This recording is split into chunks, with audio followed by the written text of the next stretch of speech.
स्वागत है आपका हमारे यूट्यूब चैनल पर। बात करते हैं दक्षता आधारित आकलन 2 कक्षा 6 विषय हिंदी की। तो ओसीआर आधारित इस प्रश्न पत्र की आंसर की हम आपको बताएंगे। सबसे पहला प्रश्न दिया गया है, कुटिया में थी विषम वेदना, मैलों में आहत अपमान।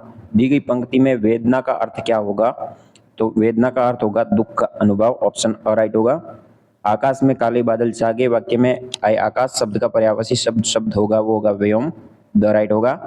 नीचे दिए गए शब्दों में अशुद्ध वर्तनी वाला शब्द यहाँ पे है वो डॉक्टर है, वो है ये डॉक्टर होगा। ऊपर अर्ध चंद्र बिंदु आता है, वो आता, इसलिए वो गलत लिखा गया है, बाकी तीनों सही है। शगुन की दादी ईश्वर को मानने वाली थी।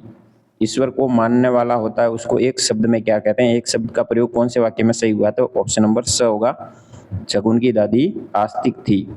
अगला है गद्यांश, इनको पढ़ना है, पढ़ने के बाद 5 और 6 का उत्तर देना है। गद्यांश के अनुसार प्रागैतिहासिक काल में मानव ने कौन से चित्र बनाए? तो पशु पक्षियों और आदमियों के चित्र बनाए, और राइट होगा। अगला प्रश्न है, गद्यांश के अनुसार मानव द्वारा बनाया गया सूर्य का चित्र किसका प्रतीक बन गया था?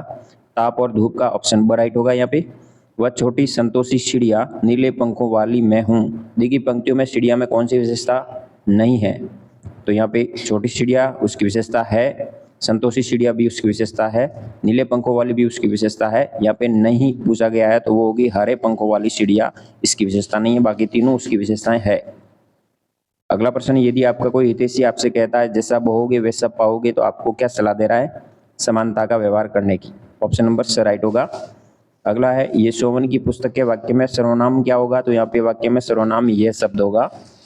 गद्यांश को पढ़कर प्रश्न संख्या 10 और 12 के प्रश्नों के उत्तर देना है। 10वां प्रश्न पूछा गया, किसानों के बच्चे किस पाठशाला में सब्जी और अनाज पैदा करना सीखते हैं? तो खेत रूपी पाठशाला के अंदर।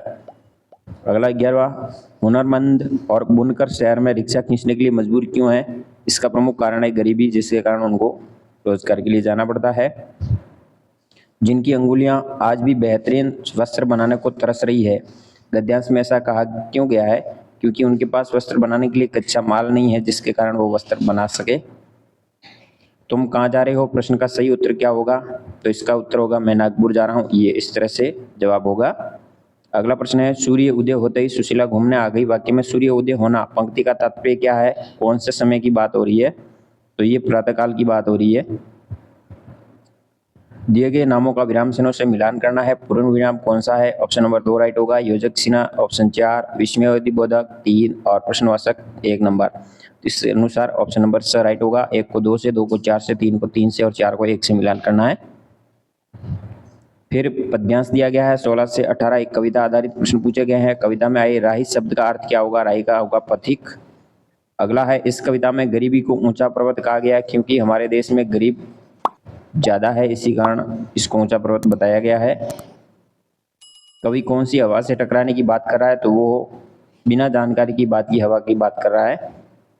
19वां है, नीचे दिए गए युग्म में कमल के पर्यायवाची शब्दों का युग्म कौन सा है? तो कमल के पर्यायवाची शब्द होंगे नीरज, पंकज, जलज, ऑप्शन नंबर द राइट होगा। 20वां है, उसके चेहरे का रंग उड़ गया और शमी हुई आंखों से जमीन की तरफ देखने लगा। वाक्य में मुहावरे का अर्थ क्या है? रंग फीका पड़ जाना, ऑप्शन नंबर अ राइट होगा। तो इस प्रकार आप अपने 20 प्रश्नों के उत्तर जांच कर सकते हैं। ये हमारा द्वारा दिए गए उत्तर हैं, हमारे अनुभव के आधार पर आपको साझा किया है। जय हिंद, वंदे मातरम।